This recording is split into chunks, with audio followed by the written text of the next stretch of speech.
Paul, who's a Man United fan. All right, Paul? Good evening, guys. How are you, Paul? Go on, what do you want to say? How you doing? Yeah, Happy good, Christmas, Paul. by the way. And you, Merry Paul. Christmas, and Paul. you, Paul. Merry Christmas, James. I'm not worried about Gapco, to be honest. Okay. Go on, No, Mike. about What? who? Joao Felix, £8 million, loan deal, plus his wages to the end of the season, no obligation. He's going to Chelsea, though. No, But- he's not going to Paul, Chelsea. Paul, He's Paul, going to United. Paul, he's going to Chelsea, mate. He's not. He's going to United. He'll go to You're going United. to lose out on another one, Paul. Gapco's going to United. But Who now is? he's going to Liverpool. He'll go to United. £8 million. He'll go to United. £8 million. 8 million is worth 140. Top four. We get a trophy. We get a top You're four. paying £8 million for a loan fee. £8 million. It's a bargain. You'll get Felix the cat, not Joao Felix. Wait. How's that a bargain when you're paying Jamie, £8 million £8 for half a season from a player? How's that a bargain? It's not a bargain. It is a bargain. £8 million. What do you mean? Jamie. It's your weekly wage. Yeah, I wish. It's not a bargain, though, is it? You pay a loan fee, £8 million Isn't it quid. amazing, right? It's not his money. £8 million. Yeah, go I on. think £8 million. Let's not forget, United are up for sale. Right? The Glazers are not going to fork out £50 million now. Right? They're going to go for a loan deal, £8 million. United are going to get sold probably March, April time. £8 million. It sort of makes sense. Yeah, but it's not your money. That's what makes sense. If that come out of your back pocket, you'd be going, oh, God, 8 million. £8 I million got £8 for half a million. season. I know, but it's like, trying to equate it. It's like... But he's definitely coming United, Paul, yeah? Felix? I think he'll definitely go to United for definitely. £8 million, and they'll get third or fourth, and a trophy. Third or fourth and a trophy. Yeah, It's an unbelievable season for you. To be honest, over the last 10 years, United have been a shambles. So, full place and a trophy is probably a success at the moment. Yeah, damn right. No wonder you take it. Yeah, I'll take that right now. I bet you would. I'll take that right now, guys. Honestly. Of course you would. Of course you would. Yeah. All right, Paul, thanks for your call. Cheers, Paul. Appreciate it. That's not happening, is it? I don't know. Felix, £8 I million? don't know. Are His you after him? name's been... If Chelsea nicked nicked Joao Felix off Man United... I don't know, mate. Look, who knows? I'm only messing with Paul. I ain't got a clue. Let's go to Brad, who's a Manchester United fan. All right, Brad. My Brad. Not bad, mate. How you doing? Yeah, good. Brad, look, I know you know a little bit about Joao Felix as well. You fancy him? Well, yeah, I was on that side of it. But actually, looking at us tonight, I'm not 100% sure we need anybody right now. I mean, the way we play, and we're not short of scoring goals, are we? Let's be honest. Look, Rashford is a different player this season. Oh, he's back on form like he was years ago, before all his shoulder stuff played and Forest. and all that. Yeah, I know we played Forest. I know we did. But I mean, let's have it right. Well, you played Bournemouth. I know, You're I'm coming not- here with a Chelsea hat No, on. I'm not saying it's... Brad is way ahead of the curve. It's like Arsenal last night. They played brilliantly.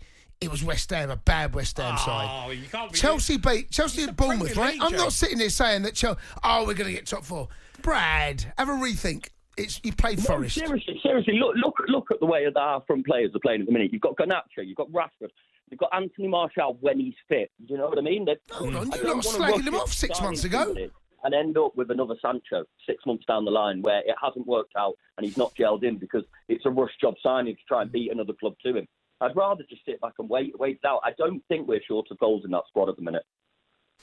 I mean, He's got a strength who for that, knows? You've hasn't had one game back, Brad. Who knows what you're Well, not Joao going to look Felix would be my choice because I feel with him and the front 3-4 players that we've got, I don't feel we need, and I don't think there is an out-and-out number 9 out there at the minute. We could almost play like City did before Haaland came with, Rashford, Martial, Garnacho, Joao Felix all floating in and playing this false 9, exchanging positions and playing beautifully attractive football.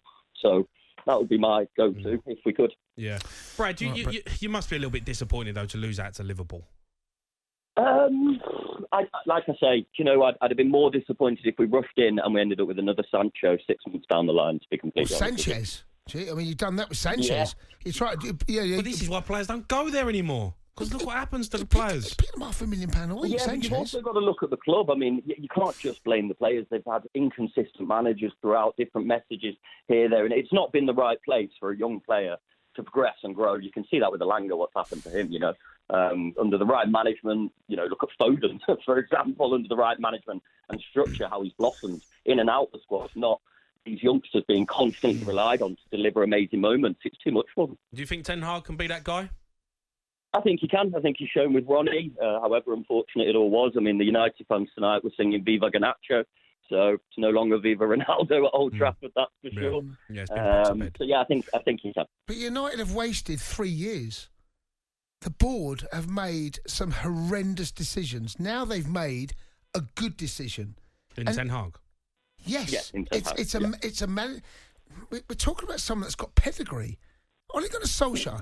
Honestly, I had United fans phoning me up, and I was saying the worst decision the club have made. They kept saying they gave him the main job. I'm like, what's happening? Are they taking stupid pills? Next thing, they take more stupid pills and give Ralph Rangnick the job. The first time they put the stupid pills in the bin and they give Ten Hag. But it's true though. They've wasted 2.5, 3 years.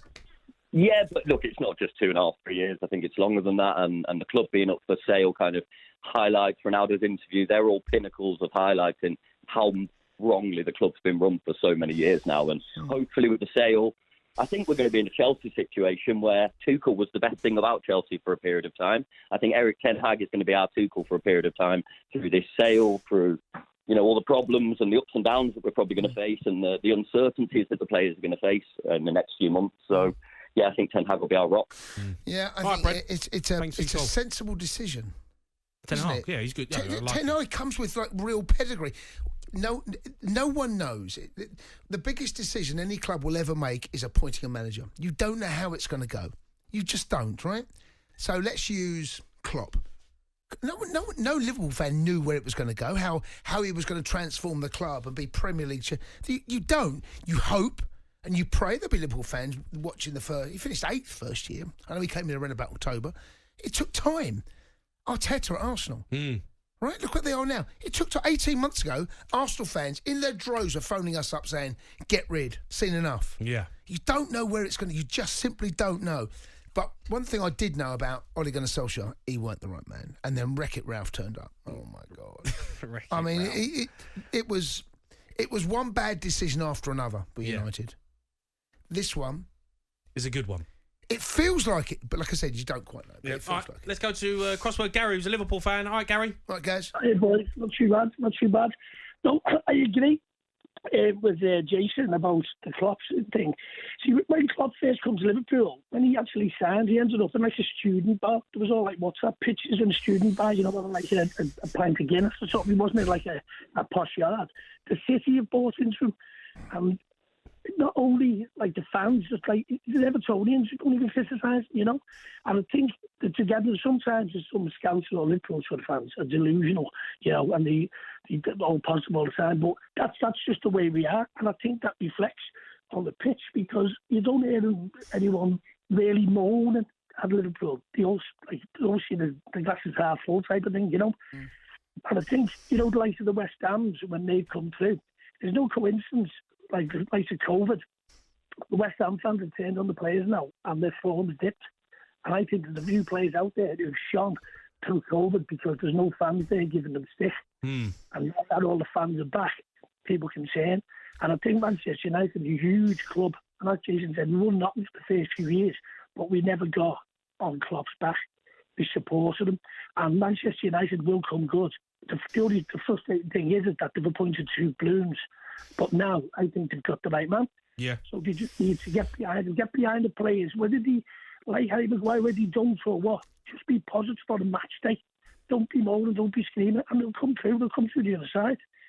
And in relation, one thing you said about Gaffo. Yes. Jason said go on, Amir. His stats a couple of weeks ago, I don't know what they are now, was something like 18 goals, 18 assists out of 34 games. I don't know what they are now.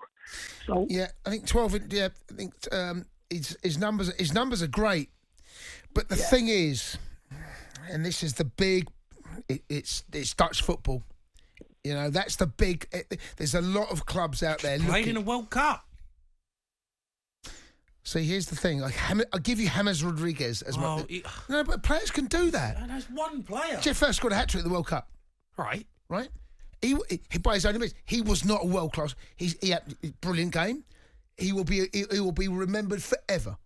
But let's be careful. I think there's a little bit of something about Liverpool where, and I'm not saying it's a bad decision. I'm just saying this carries risk. It carries some risk. It ain't a bad price. No. I don't think in terms of the price. Risk, was it 37 million? It's not, the price is nothing. No, the price is nothing. The price is good value. It's not risk at all. No, but in terms of the signing itself, that's not guaranteed. It's their biggest. By the way, PSV is the biggest ever transfer fee they've ever received. Really? It's the biggest transfer they've ever received. Somewhere about 35, 45 million, something like that. But look, who knows? But I'm just saying, I'm not so sure United were like in for it, in for a penny, in for a pound. I think they just disagree. They wanted him. Well, you think they want him? They wanted him. They wanted him. They absolutely. What, desperate? They absolutely wanted him. Oh, it was that. They absolutely wanted him, and he couldn't get it done. That's the problem with Man United. Man City, Liverpool, I don't know. Chelsea. I don't know the answer. I don't know the answer to that question, mate. I don't know, but listen, we will see.